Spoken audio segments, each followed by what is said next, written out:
Bom, agora a gente pega toda essa primeira parte da nossa edição dedicada a conferir os votos do ministro Fux em relação aos crimes imputados aos réus e chama a Júlia do Ailib para conversa porque ela acompanhou todo o voto do ministro direto de Brasília. Júlia, boa noite para você. Olha, eu sei que é uma missão quase impossível diante da duração do voto, mas eu confio em você, Júlia. Quais são, no teu entendimento, os pontos que devem guiar a nossa análise aqui? Renata, foi uma maratona, né? Boa noite para você, boa noite para quem está nos acompanhando.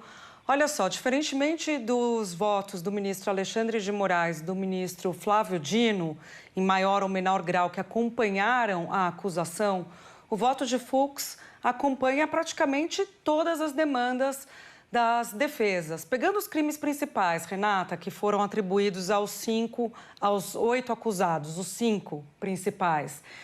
Pegando, por exemplo, a organização criminosa, ele disse não tem estrutura, nem é permanente, então não tem organização criminosa e não usou a arma. Já era um crime muito importante, imputado pela Procuradoria-Geral da República.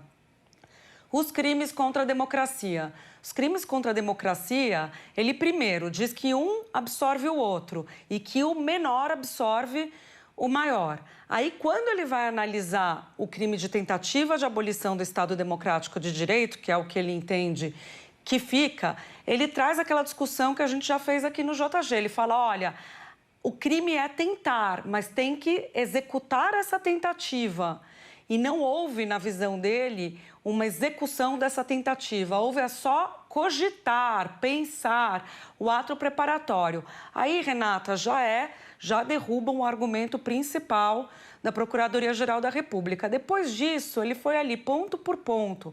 No caso do ex-presidente Bolsonaro, por exemplo, ele fala que as entrevistas, as declarações que a Procuradoria apontava como um elemento fundamental, inclusive de grave ameaça aos poderes, ele fala que não, que são bravatas, que é choro de perdedor. E por aí vai. ABIN, não houve crime. Usar a Polícia Rodoviária Federal, não houve crime, diz ele. A questão da minuta, Renata, que é um documento muito importante nas suas diferentes versões. Os comandantes disseram que a minuta era na contramão da lei. 2 comandantes deram depoimentos. Ele diz que não dava para comprovar nada com a minuta. Bom, concluindo, ele só vê problema mesmo e aí ele acata a acusação com o Cid, com o Braga Neto, como vocês diziam, e aí especificamente com a execução, olha aí ele vê que tem execução, do punhal, do plano punhal verde e amarelo, que é aquele Copa 2022, que são os homens na rua fazendo monitoramento das autoridades no plano para matá-las. Nesse ponto, exclusivamente, ele vê que tem um problema. Renata, analisando ali a acusação da Procuradoria, é claro que há pontos que são mais sólidos e pontos que são mais frágeis. Ele pega exatamente os mais frágeis, como a questão do 8 de janeiro, que é mais difícil para a Procuradoria apontar os réus lá no 8 de janeiro, já que eles não estavam lá, então é uma questão mais difícil para a acusação, mas ele atropela os pontos que são mais sólidos, como a minuta que eu acabei de falar.